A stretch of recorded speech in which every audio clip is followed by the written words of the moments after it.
So today we are kind of jumping in, and we are going to turn to Romans pretty briefly. If you were a part of our Romans series earlier, just a few weeks ago, you're like, oh my goodness, how do we end up back in Romans? So let's go to Romans chapter 1, and we are going to look at a passage. If you remember a few weeks ago when we were in Romans, we stopped with verse 17. So we're going to pick up on verse 18. It says, "For God's wrath is revealed from heaven against all godlessness and unrighteousness of people who by their unrighteousness suppress the truth." Now let's just kind of pause real quick right there. Let me say something. This is one of those passages that we look at, and for those of you that know where this passage is going, for some of us we're like, ooh, this is the passage about sinners. This is going to be fun. Okay, hold that thought. Let's finish the passage, and then I want to talk to you about it. So, verse 18, we'll go to verse 19. Verse 19. Sorry, I got to find where it is in my Bible. "Since what can be known about God is evident among them, because God has shown it to them. For his invisible attributes, that is, his eternal power and divine nature, have been clearly seen since the creation of the world, being understood through what he has made. As a result, people are without excuse. For though they knew God, they did not glorify him as God or show gratitude. Instead, their thinking became worthless, and their senseless hearts were darkened. Claiming to be wise, they became fools and exchanged the glory of the immortal God for images resembling mortal man, birds, four-footed animals, and reptiles. Therefore, God has delivered them over in the desires of their hearts to sexual impurity, so that their bodies were degraded among themselves. They exchanged the truth of God for a lie, and worshiped and served what has been created of the Creator, who is praised forever. Amen." So, one of those things, if you're newer with this, I do this periodically. This is one of those times I think it might be easier to kind of walk through some basic points, because Paul is very wordy in the way that he writes. And so let's just kind of walk through some basic points of what I want you to see in this passage today. So I hope it will kind of make it a little bit clearer for you. So let's walk through some of these points. So the first piece that we see is that in verse 19 tells us that God's truth is evident. All right? Verse 20, we are reminded that God's attributes, which is where we're spending most of this sermon on, God's attributes have been clearly seen since the beginning. The things we're going to talk about with God, we've seen this from the very beginning. This isn't something that is new. All right? Next, we see, is there another point on there? There we go. The truth of God was exchanged for a lie. We see that in verse 25. And they worshiped the created. All right? So God's truth, and that's one of those little verses in there that's probably worth highlighting because it's a good statement. In verse 25, they exchanged the truth of God for a lie, and they worshiped and served what has been created instead of the one who created it, the Creator, who is to be praised forever. So this is kind of an outline of this little bit of state, or this little bit of verse. So if we go back to God's truth and life, his attributes were exchanged for idols. We're going to see in this verse, you see that his attributes are his eternal power and his divine nature. And so I want to talk about kind of that divine nature as we walk through it. Now, looking at those statements, let's talk for a moment. As the church, a lot of times we read this verse and we kind of get hung up on a couple of the different pieces of it. But this verse, Paul is describing to us a world that has been captured by sin. A world that has been captured by sin and has exchanged the life that God has wanted us to be in. We've exchanged that for a lie. We've been captured by sin. We've exchanged that for a lie, and we have worshiped things that were not to be worshiped, things that were created. All right? Y'all see that in that passage? So a lot of times we kind of jump ahead a little bit, but let me ask you this question. If this is true, and I believe it is, if this is a true statement, why? Why sin? Why is there sin in the world, and why have people exchanged God's truth for a lie? Now, a lot of us can go, well, Pastor, the reason the reason people exchange truth for a lie is because of sin, or because of the devil. We're going to talk about the devil next week, the devil. Or sometimes people have done it because of brokenness. And I think all three of those answers are great answers. But what I want us to do this morning is to take a moment to reflect on ourselves. To take a moment and to ask the question of, do we as the people of God, do we have any part of this? Is there anything that we have been asked to do that maybe we have only made this issue worse or contributed to it? Last week, one of the statements I made to us is that our calling as a church is bearing witness to Jesus Christ as Lord. Bearing witness to Jesus Christ as Lord is the central calling of the church. And what I fear sometimes is when we have lost that, when we have missed that, we aren't pointing people to the truth. We aren't pointing people away from the lie and back to God. Am I doing things in my life that have hurt people seeing God's attributes? Have I lived my life in such a way that I've helped people see who God is, or have I hurt people seeing who God is? How do I reflect God's divine nature? Those are questions that we have to ask. Those are questions that I want us to kind of process. So in order to do this, we're going to go back to John. So let's flip over. We're going to look at a decent amount of scripture today. So let's go over to John chapter 13. If you flip back to John 13, let's go verse 34 and 35. So Jesus is meeting with his disciples, and he tells his disciples, I give you a new command. What is that command? Y'all know it. You can look up there on the screen. I give you a new command. What is it? Love one another. Just as what? Just as Jesus loved us, we are to do what? We are to love one another. Now, this is where we're going in the whole sermon, so don't miss where we're going. When we talk about God's attributes, we talk about his divine nature. What is central in God's divine nature? His love. It's because of his love that he sent his son. It's because of God's love and his son's love for us that he gave himself for us. It all goes back to love. And so he tells us, this is a new commandment I give you, to love one another. Just as you have seen me love you, I want you to love one another in that same way. By this, everyone will know that you are my disciples. People will know what it is to live as a follower of Christ by the way that you love one another. Now, if you flip forward, remember, this was Maundy, Thursday. Jesus washes their feet. He says this. If you flip forward in the story, we're still in the same night, and Jesus prays this incredible prayer to the Father.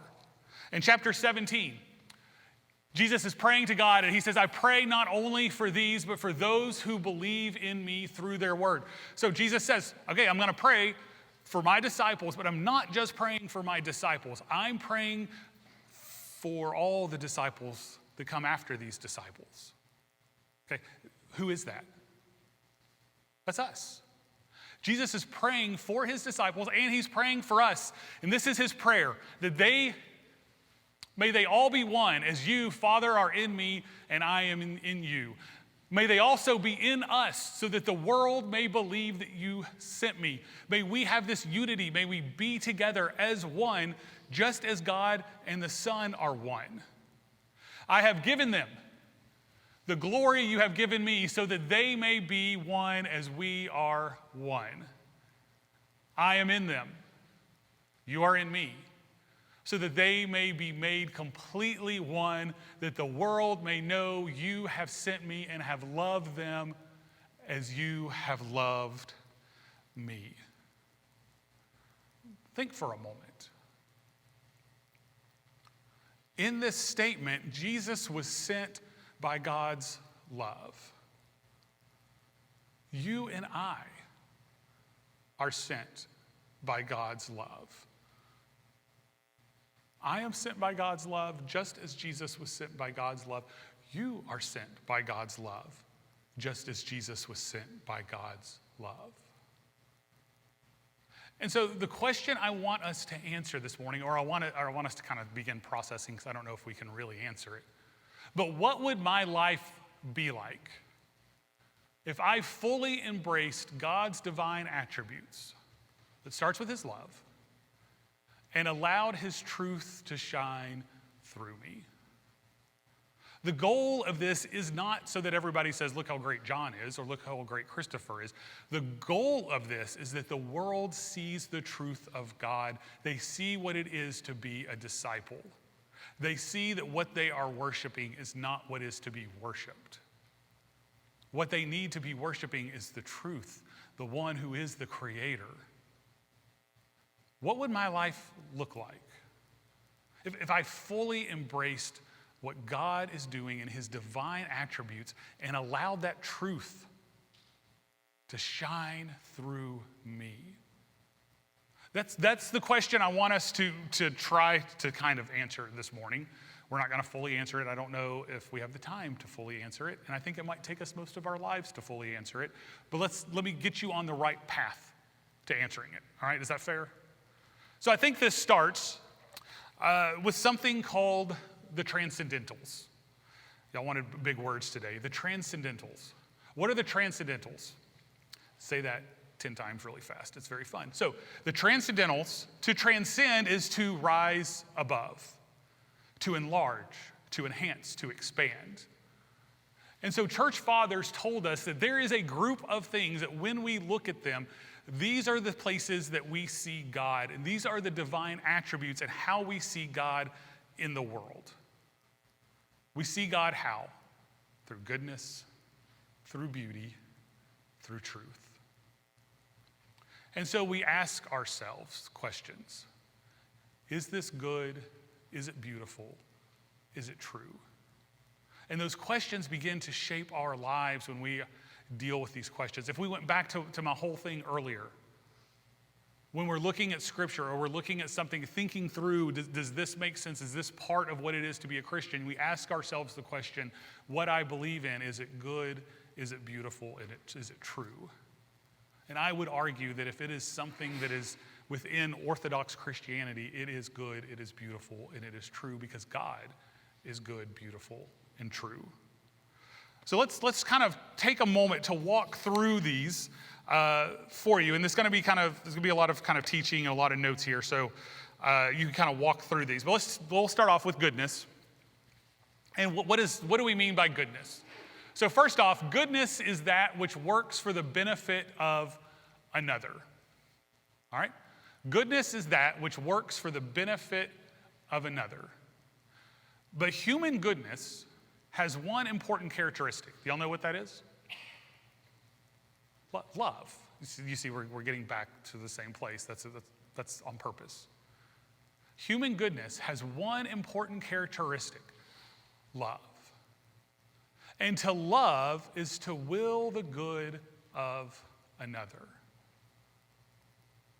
If there is something in your life that is destroying your life, if there is an addiction that is destroying your life, as the people of God, we want to see you walk away from that addiction.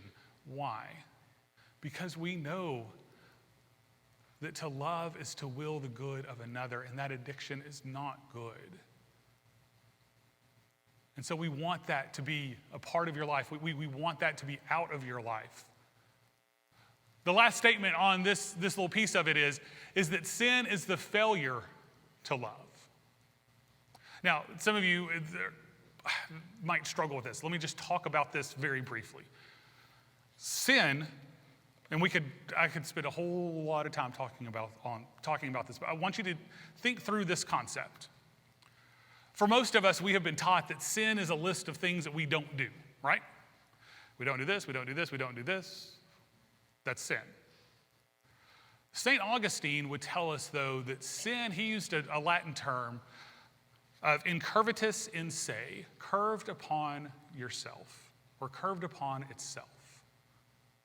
That sin is looking and being focused on yourself. Now, I'm probably going to preach a sermon just on this at some point in the future, so I won't go too much into it. But think through this idea. That for sin is to be focused on yourself, and when we are focused on ourselves, it is very difficult to love someone else. And so we can look at the story of the Good Samaritan, and what do you see in the Good Samaritan? Remember, the man is beaten, he's left in a ditch. A priest comes by, and a priest could tell us, you know what? I'm a priest. This whole list of sins I don't do I? But the priest was so focused where? On himself, that he missed the opportunity to love. And we know in that story, the Samaritan was someone who, as Jesus set up the story, the Samaritan was someone who we all would have picked. He would not have been the one to love. But he went above and beyond to make sure that that man was cared for. We read in Philippians chapter 2, and if you're around me long enough, you're going to hear me say it 100 times. Although Christ was in the form of God, did not count equality with God as something to be exploited. But what did he do? He emptied himself. He gave of himself.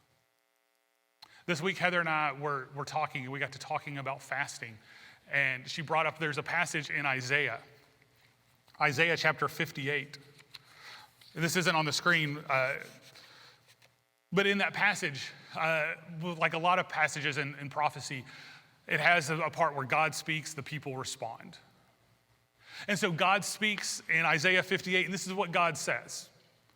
This is what the people say. Why have we fasted?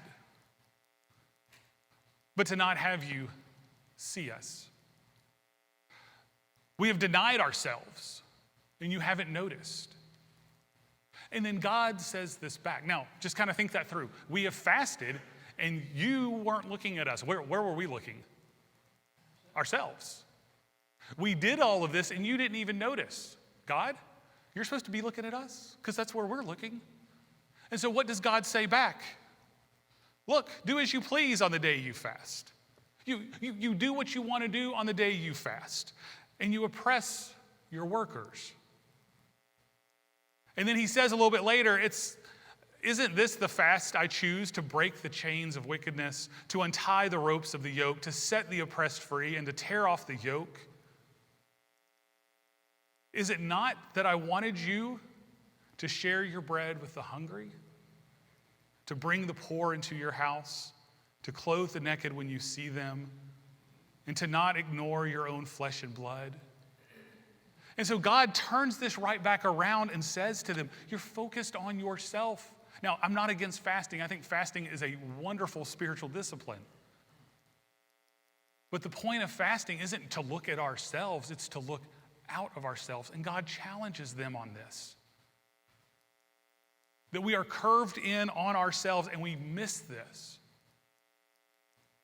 Now, let's look at another passage. Like I said, we're going to look at a lot of passages. Let's go to 1 Corinthians. Chapter 13, this is a passage we all know. Love is patient, love is kind, love does not envy, it is not boastful, it is not arrogant. It is not rude, it is not self-seeking, it is not irritable, it doesn't keep a record of wrongs.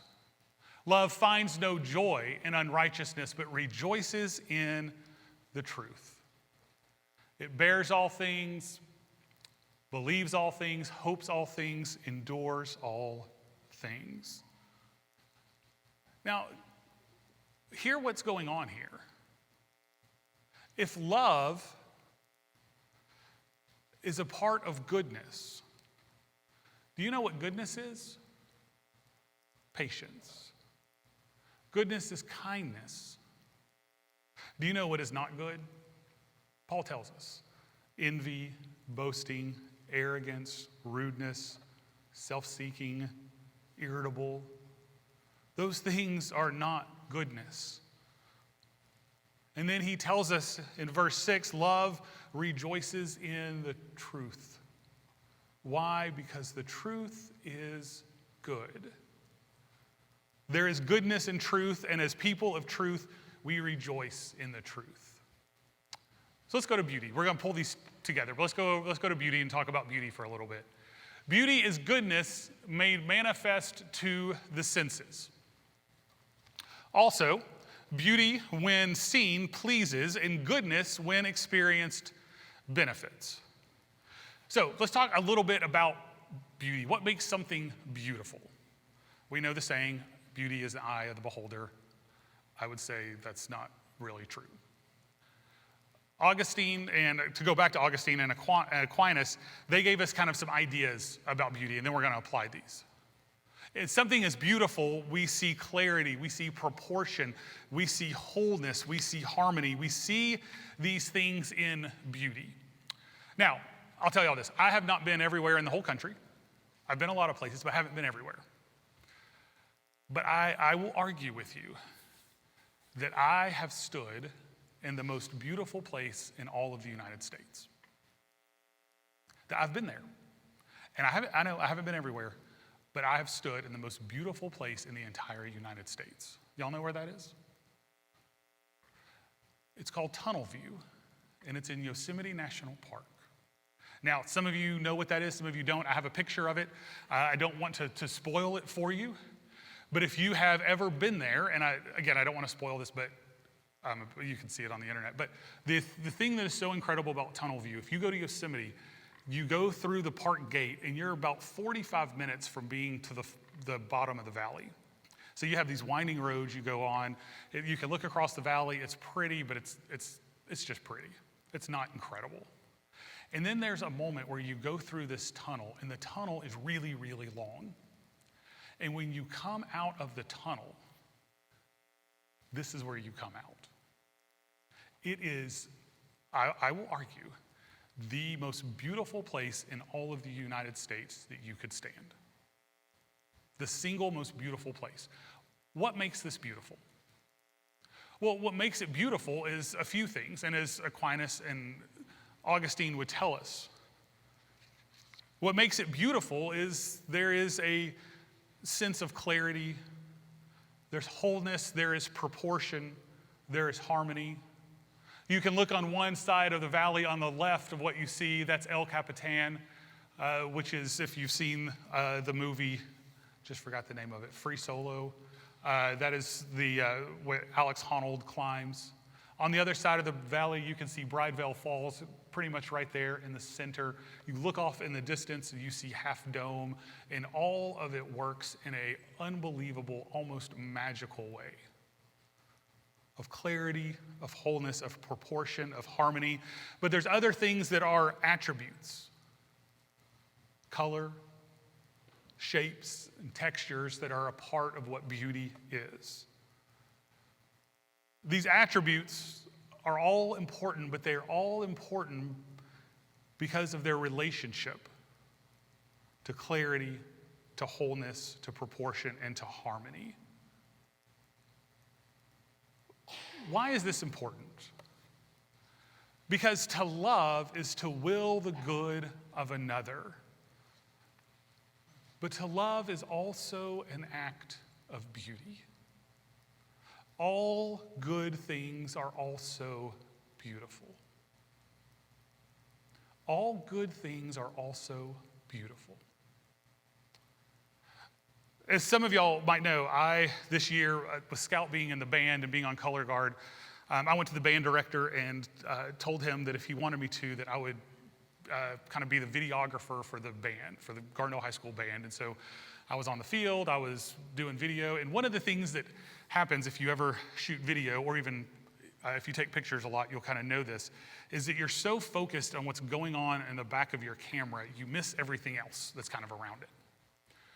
And so that happened, and even during soccer season, when I was doing video, one of the other moms, Brenna, was the photographer, and I was doing video, and both of us, we do it to each other, where Brenna would be like, "Oh my goodness, did you see that?" And I was like, "Nope," because it wasn't in my frame. Or I would do that, like, "Oh, Brenna, did you get a picture of that?" Nope, because it wasn't in her frame. And so you miss everything that goes around. So one of the things that I did was also videoing a lot of the high school pep rallies. If it worked for my schedule to be there, I would be there. And so one of the pep rallies at the very end of the year was the Christmas Visions pep rally.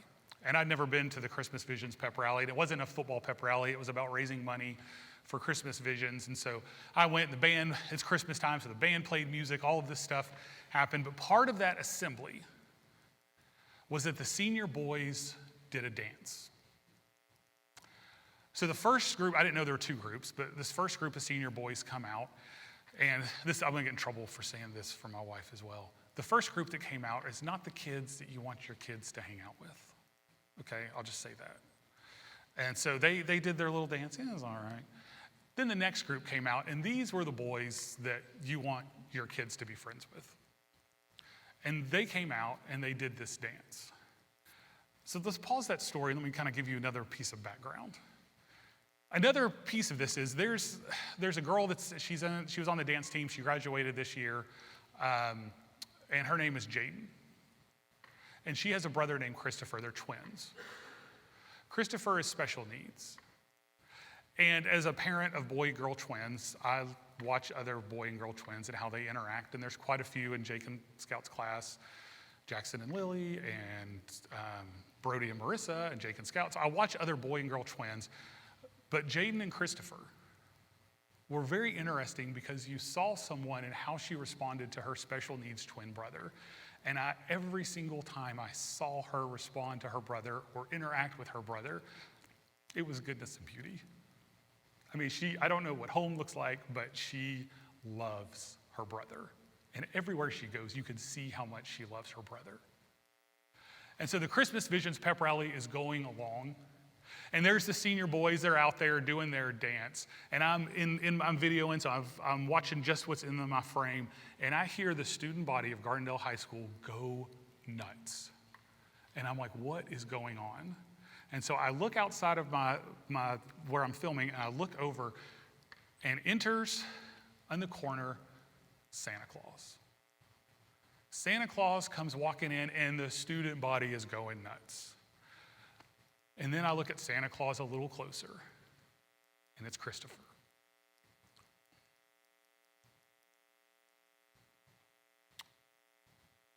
He comes walking out. And all of the senior boys, who I would argue are the most popular of all the senior boys, bring Christopher into their group.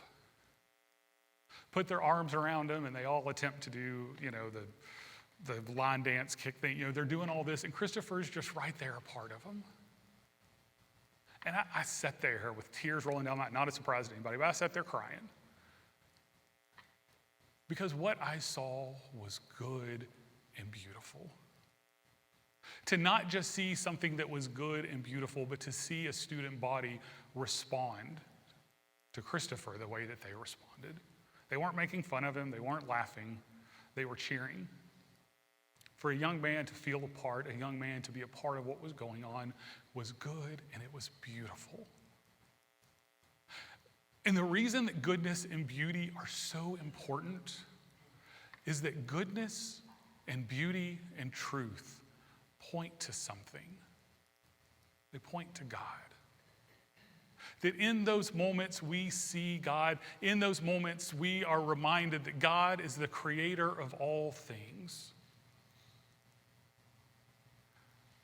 So that when we experience beauty, when we experience goodness, when we experience truth, that we thank God. Because we get that little glimpse of who God is. We get that little glimpse of what God is doing. We see that God is present in those moments. And in our lives, we need to be people who aren't afraid of those moments, who point other people to those moments of goodness and beauty and truth. Let's wrap up with going back to 1 Corinthians. If you continue the passage, the love chapter that we read earlier, Paul continues, love never ends.